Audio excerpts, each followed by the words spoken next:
Good morning student. Today इसको the next chapter that mean chapter 8 motion. ये बेटा जो ये चैप्टर है ये आपके कौन से पोर्शन में पढ़ता है? फिजिक्स। किस में पढ़ता है?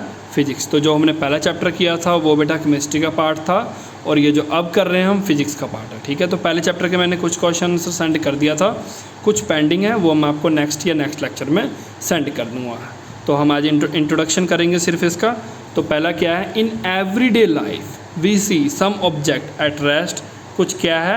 मोशन में है। जैसे बर्ड फ्लाई कर रहा है, फिश स्विंग कर रहा है, ब्लड फ्लो कर रहा है हमारे बॉडी में, एंड कार मूव कर रहा है, एटम्स है, मोलिक्यूल है, प्लांट है, स्टार है, गैलेक्सी है, वो सभी क्या है बेटा? इन मोशन में। We often perceive an object perceive an object to be motion when the position changing with time। अब देखो बेटा, कोई भी चीज़ मोशन में है वो तो हमने सिंपल लैंग्वेज में पढ़ा, अब हमने इसको क्या करना है?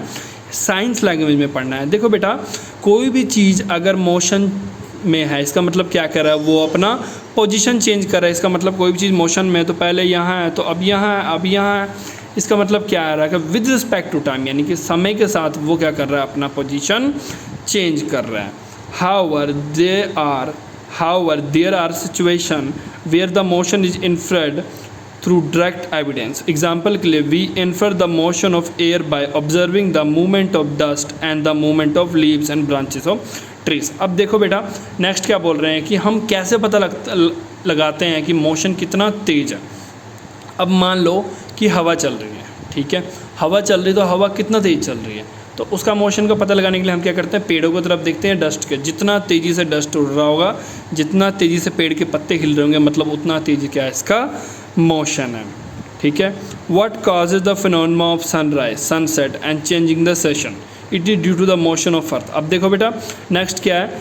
क्यों वेदर चेंज होता है, क्यों सनराइज होता है, क्यों सनसेट होता है? इसके पीछे बेटा आंसर क्या है कि due to the motion of earth. If it is, क्या ये ट्रू है? Why don't we directly perceive the motion of the earth? अब देखो बेटा, क्या ये ट्रू है? तो हाँ बेटा, ये ट्रू है, क्योंकि अर्थ कंटिन्यूसली रोटेट करता है किसके अराउंड? सन के अराउंड। ठीक है बेटा, अपने एक्सिस पे भी और सन के अराउंड, जिस करके क्या होता है बेटा? यहाँ पे weather time to time, month to month, होली होली चेंज होता है। सर्दी होती है, बरसात आती है, गर्मी आती है। ठीक है बेटा।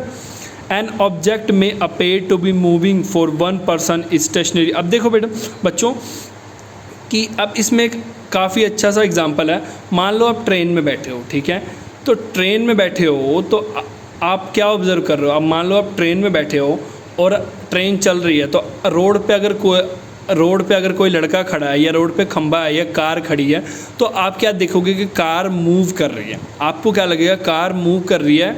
या जो रोड से अगर कोई लड़का खड़ा है वो हमारे तरफ दिखेगा तो वो क्या देखेगा? हम मूव कर रहे हैं। बट क्या एक्चुअल में ऐसा होता है?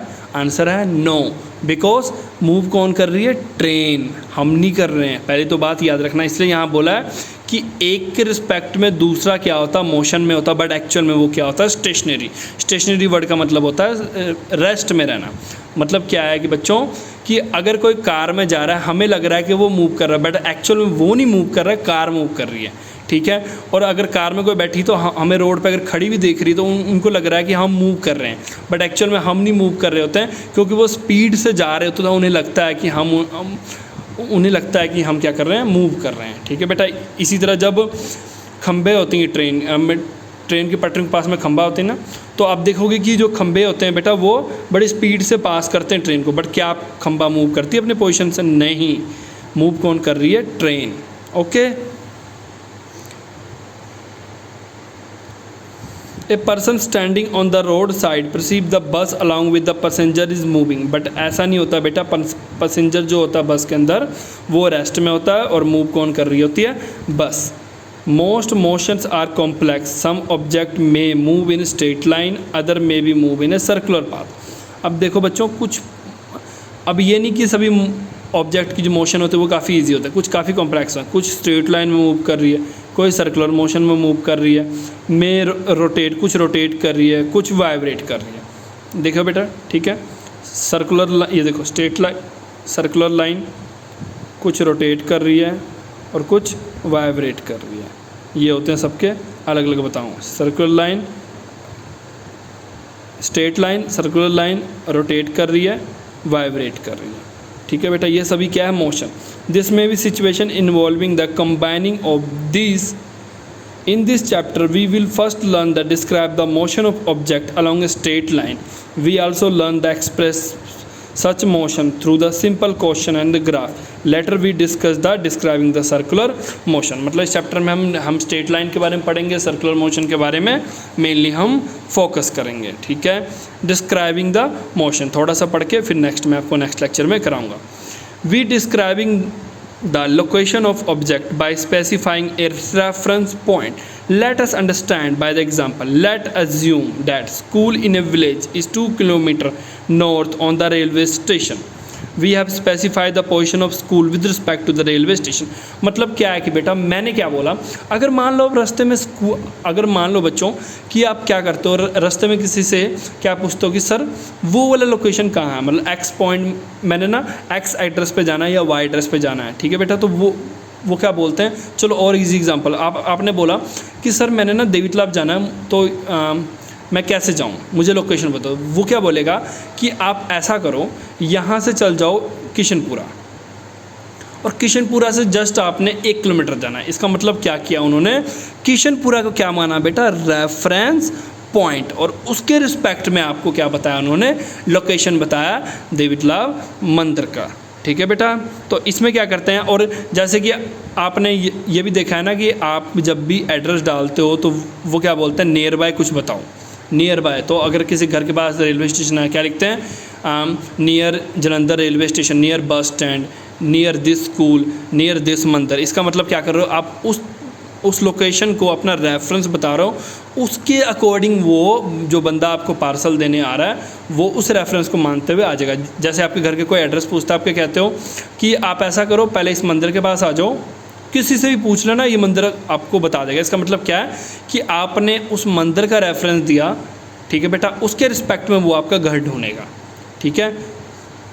There to describe the position of object we need to specify reference point is called origin, और उस रेफरेंस पॉइंट को क्या बोलते हैं हम, ओरिजिन, ठीक है बेटा। Motion along a straight line. The simple type of motion is the motion along a straight line. We shall first learn to describe this by the example. Consider करना है motion of object moving in along a straight path. The object start its journey from O, which treated as a reference point. अब देखो बेटा, एक object है जिसने अपनी journey start की पॉइंट O से, और इसको क्या बोलेंगे बेटा, रेफरेंस पॉइंट मान लो या ओरिजिन मान लो, ठीक है बेटा। Let's A B C represent the position of object at difference instant. इसका मतलब क्या है कि जब वो, अब देखो बच्चों, उसने शुरू किया ओ पॉइंट से और हौली हौली वो कहाँ गया, सी गया, फिर बी गया, फिर पॉइंट ए पे गया। इसका मतलब ए बी सी जो पॉइंट्स थे वो क्या बता रहे थे कि वो किस टाइम पे कौन से पोजिशन पे है, ठीक है बेटा। At the first the object move through C and फिर through C and B and reaches A. They move back along the same path, reaches C through B. इसका मतलब क्या है कि उसने क्या किया, पॉइंट C से शुरू किया, पॉइंट C से शुरू किया और पॉइंट A पे गया। कैसे गया, पॉइंट C से पॉइंट O से पॉइंट A, पॉइंट O से फिर C गया, C से B, B से A। उसी तरह वो क्या हुआ, वो अपने इस पोजीशन से वापस आई, कैसे, ए से बी, बी से सी, सी से ओ, ठीक है। अब इसमें दो चीज़ समझने वाली बात है, आपको मैं आगे थोड़ा बताऊंगा। देखो, the total path length cover by the object क्या है, ओ ए। अब देखो बेटा, टोटल पाथ लेंथ क्या है, उसने क्या बोला कि ओ से सी गई, सी से बी, बी से ए, फिर क्या हुई, ए से बी गई, बी से सी, यहाँ पे रुक गई वो, ठीक है। इसका मतलब क्या है, टोटल पाथ लेंथ कैसे देखेंगे हम, ओ से ए प्लस ए टू सी, और जो डिस्टेंस है 60, यहाँ से यहाँ 60 है और यहाँ से यहाँ क्या 35, यानी टोटल डिस्टेंस ने कितना कवर किया, 95 kilometre. This is the distance cover by the object. To describe the distance we need to specify only numeral value, not describe the motion. अब देखो बेटा, इसमें जो हमने पढ़ा है, इसमें हमने क्या पढ़ा, सीधा मैंने स्ट्रेट लाइन मोशन के रिगार्डिंग मैंने आपको बताया कि यहाँ से यहाँ जाकर वापस इस पोजीशन पे कितना डिस्टेंस हमने तय किया। इसमें किसी डायरेक्शन के रिगार्डिंग हमने नहीं पढ़ा, याद रखना बच्चों। अब आगे जाके एक वर्ड आएगा डिस्प्लेसमेंट। ध्यान से सुन लो, वर्ड आएगा डिस्प्लेसमेंट, जिसके रिगार्डिंग मैं आपको आज नहीं कल पढ़ाऊँगा, ठीक है। डिस्टेंस एंड डिस्प्लेसमेंट अलग होती सेम है, दोनों में डिस्टेंस ही ट्रैवल करते हैं, बट थोड़ा अलग अलग है। तो आपके लिए छोटा सा काम क्या है, डिस्प्लेसमेंट क्या है उसके रिगार्डिंग कल आप मुझे ग्रुप में बताओ, ठीक है। Thank you for today.